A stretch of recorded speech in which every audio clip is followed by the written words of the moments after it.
Hello, everybody. It's Dave Neal, stand-up comic and host of the Rush Hour podcast, with a very interesting clip to share with you regarding the Blake Lively versus Justin Baldoni public relations disaster, I think we can call it. Yeah, that's right. If you study PR in college, I took a PR class in marketing, and this will be a textbook example of not what to do. Now, if Blake's lawsuit turns out to be true, she's suing Justin Baldoni for sexual harassment. If that turns out to be true, then, what is she to do? She followed the right paths, and she's not going to tolerate being not treated appropriately on set. If it's not true, and what Justin Baldoni is alleging is correct, that she coerced power and ripped the show and the movie right out of his hands, and her cut is the one that made it, and he got dropped from WME because he was a victim, collateral damage to her need for power. If his side is true,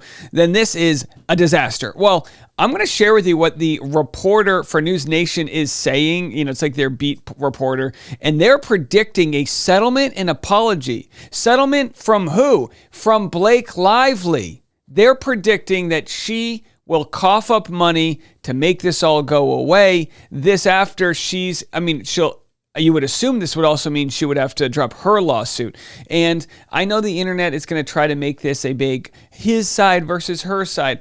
I just encourage everyone to continue to let all of the information play out. And you say, well, we've seen all the evidence. Yes, that's right. He presented his in his lawsuit. She'll get a chance to respond, and vice versa. He'll respond to hers. And we're going to watch the evidence all play out, if they let us. The interesting thought, though, that I'm going to share with you in this video is that there's a lot of big egos at play. Not just Ryan Reynolds and Blake Lively, but also Taylor Swift. Does Taylor Swift need to be drugged into this fight? Will she encourage Blake to hey, come on, because Taylor would probably get deposed, right? She could get deposed. She was in the room with them when the script rewrite was happening and whatnot. So I'm going to get into all of this right now, but I do want to thank you guys. Yesterday I made this video, which got 1,000 subscribers. It was our most subscribed to video we've made in a long time. And it just goes to show that there's a thirst for this knowledge. So as I remind you all, if we can get the channel up to 100,000 subscribers, I will be there in New York City where this trial would happen. I believe it's for New York or LA, wherever it's at. I will be there live reporting this trial if it goes into actual, if it happens. Again, a lot is at play here. So hit the subscribe button for all of these updates. I'm going to share with you what this beat reporter had to say. Just so you guys know, if you're new to my channel or new to YouTube, sometimes when you play longer clips, you have to break them up for content, for copyright reasons. So I have to provide a sort of fair value to this video. And by that, I mean I have to comment on it. A lot of times people will say, Dave, just let the video play. Well, then it gets blocked and banned and this and that, and we get a copyright strike. So I'm going to play this 3.5 minute clip for you with several interjections, but it's very, very fascinating that after Justin Baldoni's opening, summary of everything that went down, his 180-page lawsuit, they're already saying, boy, she should settle this one. This could get ugly really, really fast. Is it too late? He's also mentioning Ryan Reynolds and Taylor Swift, superstars. Yeah. What does the suit accuse them of Ryan Reynolds and Taylor Swift?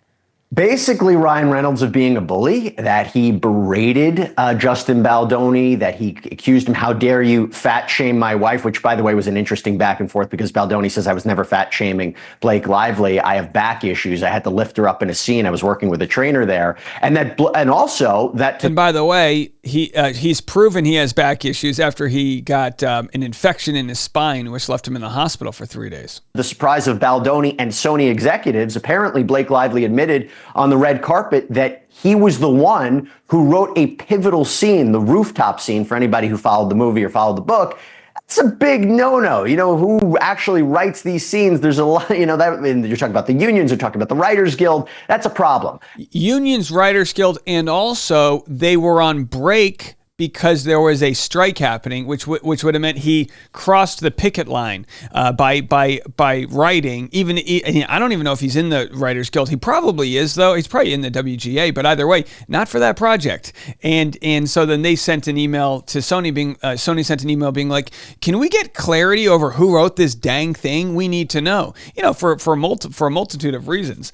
And it's kind of crazy that the initial writers are like, "We don't even know what the script's going to look like." The initial editors are like, "We don't even know what the movie's going to look like." And Justin Baldoni, the creator of this whole project, the guy who spearheaded all, he's like, "I don't even know what the final product looks like. I'm going to watch it live with everyone else." And when it came to Taylor Swift, the idea was that she and Ryan Reynolds were almost pressuring Justin Baldoni to accept Blake Lively's version of the script, her rewrites. And again, I think what's also interesting, and I think might come up, you might say, well, if Blake Lively, who is an A-list star, she's married to Ryan Reynolds, she's friends with Taylor Swift, would she be in a position where she would, and I don't want to use the word allow, but could she be bullied by Justin Baldoni? I mean, does that make sense? And people will argue there's no such thing as a perfect victim, which I understand the sentiment. I understand the sentiment that people are put into positions where they're not perfect. I'm going to share several clips with you guys in a second that show that Blake's not perfect.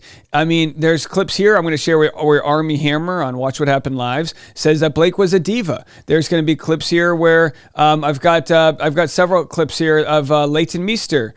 Which one is it? Leighton Meester getting, she has a joke kind of in poor taste towards Leighton Meester. Again, that's all that goes to show that nobody's perfect, right? And again, I don't say this to defend her. I say this to say I think she's got a terrible a sense of humor. I really do. I think she's really bad at comedy, and really doesn't know her position in a joke. And I'll get into that later. But my point is that doesn't mean that she's going to lose this case. The case is going to come down to if it is a jury trial, will they believe what they see, the receipts, and the receipts are there.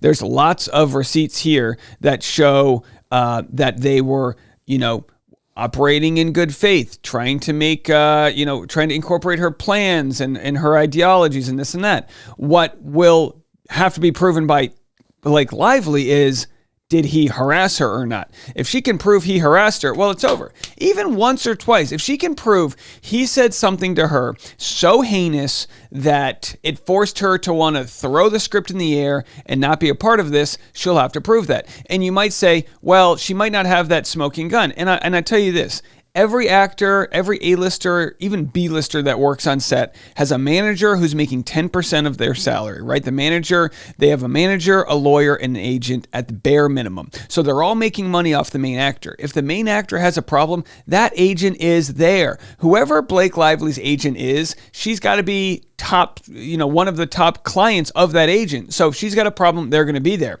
And if Blake Lively has a problem, she's probably texting her agent. There's probably receipts in real time. It's not going to be what contingency harassment, DocuSign did she make everyone fill out when she came back from break. It's going to be, are there receipts in real time that showed she was the sort of recipient and the victim of harassment? And that's going to be, I think, a question that comes forward as this litigation progresses. Well, at a certain point, this is not helping either of their reputations. How do you recover from this? No, it's not. But I will say, I think at this point, Blake Lively's reputation is taking the biggest beating, if only because Justin's is already gone. He's already essentially canceled from Hollywood in the sense that WME dropped him. Who's going to want to work with him right now if her allegations are true? Anyone who decides to work with him will be taking a side against Blake Lively.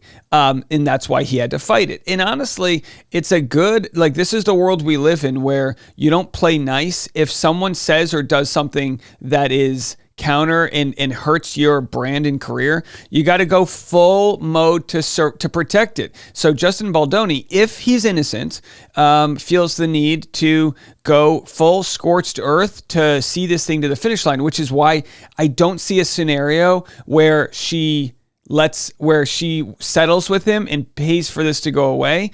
And I don't see a scenario where she apologizes unless he has some information that's going to continue to make her look like a liar. Because lots of video is coming up that she has done in the past. One where she's mocking Leighton Meester.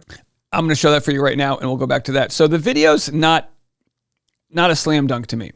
This has been making the rounds the last week on TikTok. I can't believe Blake dared to say that some of us started in a cage knowing that Leighton was born in prison. Matching pet monkey with coordinating outfits, and I was like, I would love to be part of the show, but I can't act with a monkey. And then She said, I can't act with a monkey. And a few of them.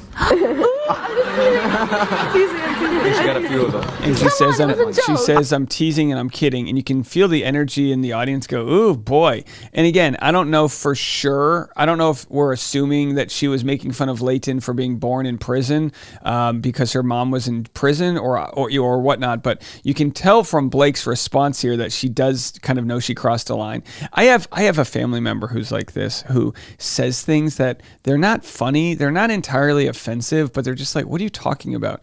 Gigi Bailey in the comment section put it perfect. Her jokes are always at someone else's expense. Let's play this punchline one more time where she immediately goes, oh, I'm kidding. Whoops. She got a few of them. Come on, it was a joke.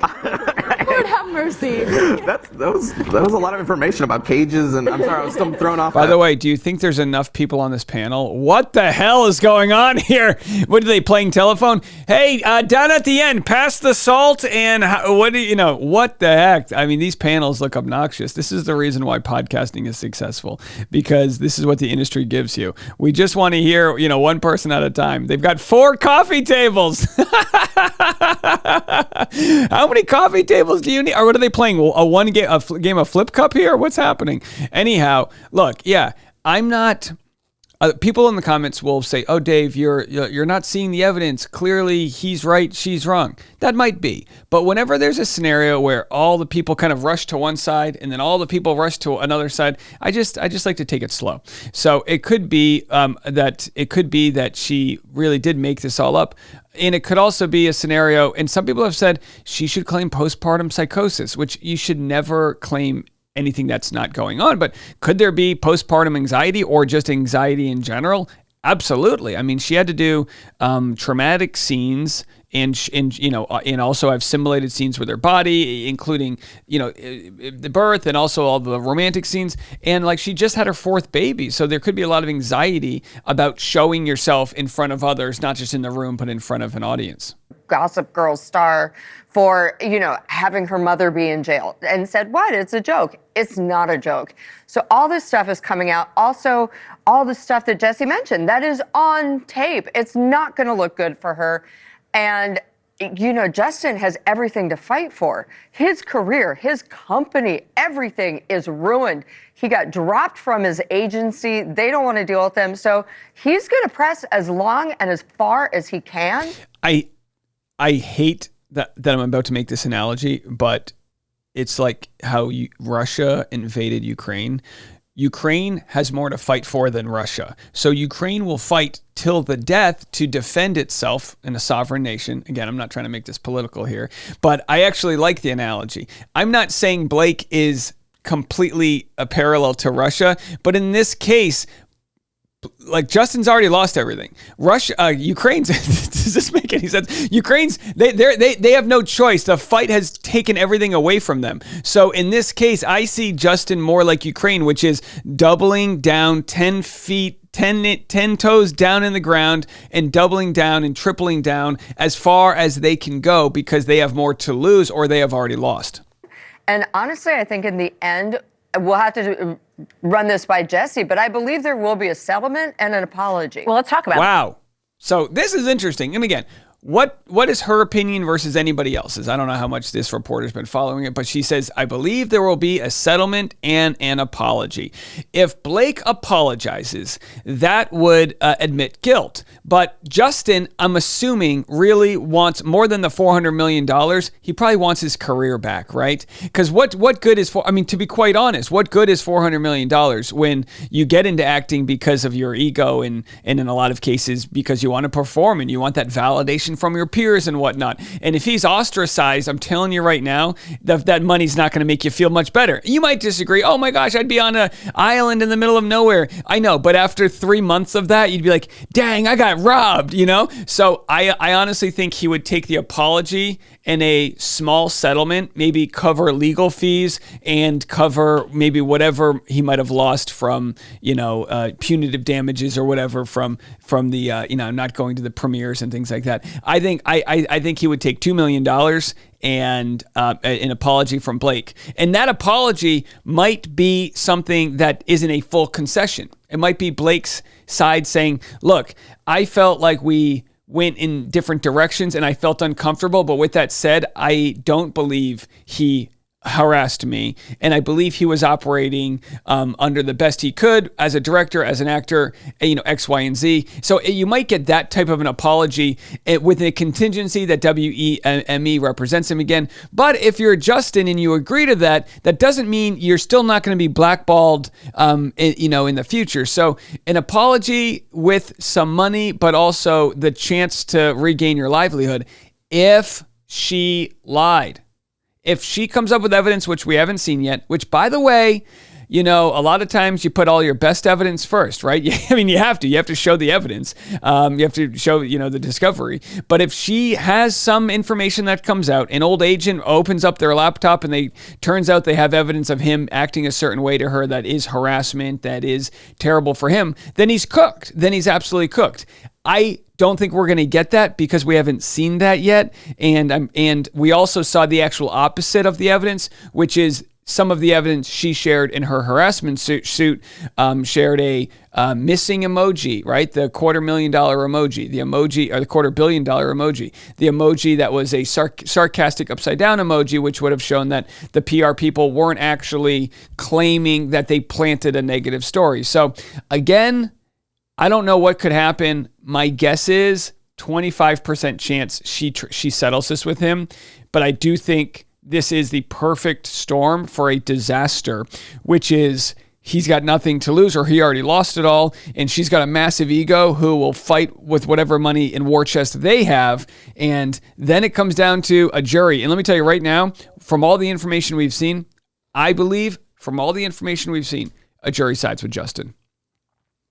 That Jesse Baldoni is requesting a jury trial legally. What is the best case scenario? How could this end?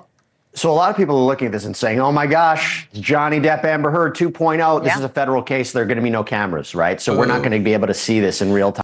I'll have a camera outside the courtroom. Subscribe to the channel. I will be there. I think this is not only a legal battle, it's also a PR battle. The fact that he has reversed the narrative, he has put forward this complaint, that might be a win in and of itself.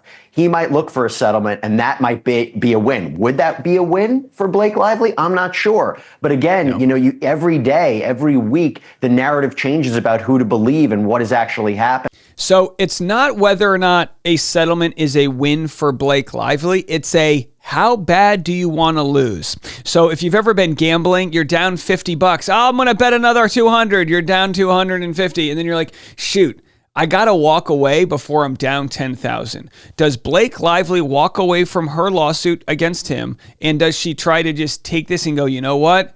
This is terrible, but it's only going to be worse if we get to the point where the internet and the audience feasts on whatever documentary style footage Baldoni has. We'll be sharing that. They're compiling it, they're uploading it to a website, and it's going to be kind of boring. It's going to be long takes, the before, middle, and after of scenes where we get to see how Justin and Blake interacted when a scene was shot. My guess is, having seen the text messages, there's going to be scenes where they are hugging after and they're congratulating each other, because that's what you do on set. You're emotive and you're positive and your affirmations and all these things. So my guess is you're going to see a scenario that paints Blake as somebody who wasn't feeling the distress she now claims. And look, there's a chance this might ultimately be settled. Maybe Ryan Reynolds does not want to be a part of this. This is not a great thing to see in the headlines. Ryan and Taylor both don't want to be a part of this, and Blake needs this to go away ASAP. All right, Jesse Weber. So there it is. Yeah. She needs it to go away fast. So we already covered what Blake said here, but this is very interesting. So TJ Miller said he would never work with Ryan Reynolds again. He has since taken this back after talking to Ryan Reynolds. And again, TJ Miller, for a lot of other reasons, is not the most credible voice.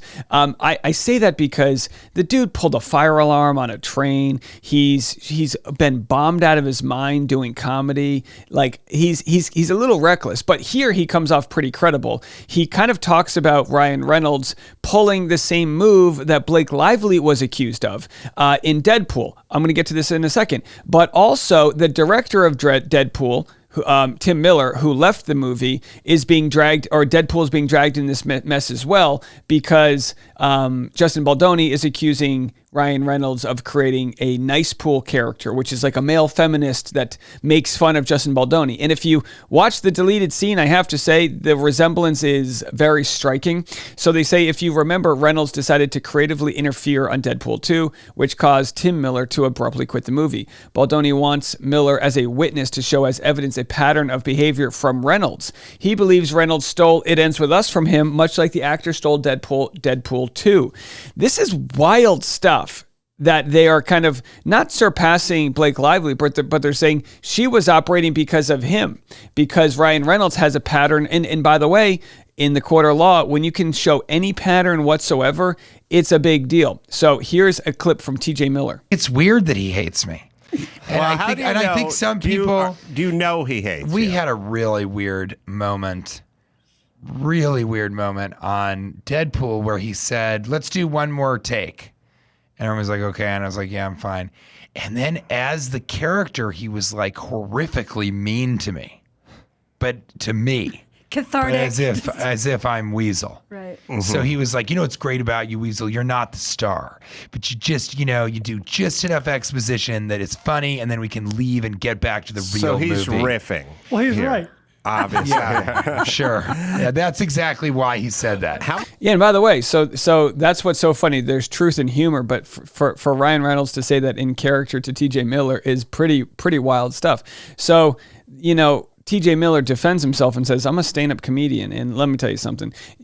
I think being a stand-up comedian is way harder than being a comedic actor. Now, I love plenty of great character actors, right? Like, that also do sketch comedy, like Will Ferrell, right? Character actor does sketch comedy. Steve Carell, my favorite of all time. But the ones that can do stand-up on stage by themselves, including TJ Miller, I give that a leg up over the Ryan Reynolds, who can just like say something witty with, But I do like Ryan Reynolds. So anyhow, it's interesting. And they apparently the director of Deadpool 2 didn't throw Ryan Reynolds under the bus. He just quit or was run out. It's really hard to know, I wanted to share this clip, which also surfaced, Armie Hammer on Watch What Happens Live. And again, when people take Armie Hammer's side, who has long been canceled from Hollywood, when people take his side over Blake Lively, you got a PR problem. Who was the biggest diva on set?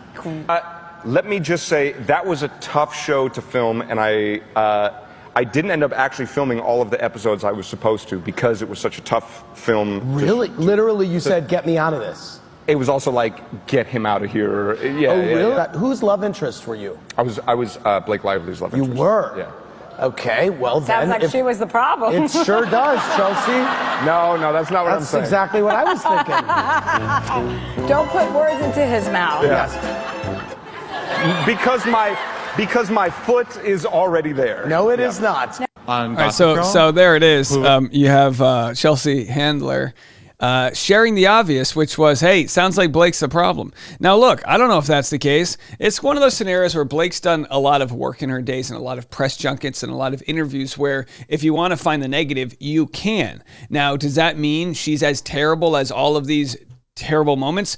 No one's as terrible as their worst moments. But what it goes to show is when you open the floodgates, when audiences can find clips of you not being nice, that won't help your case in the long run. So we'll have to see how this plays out. It will be bombshell news if it settles. It'll be an admission.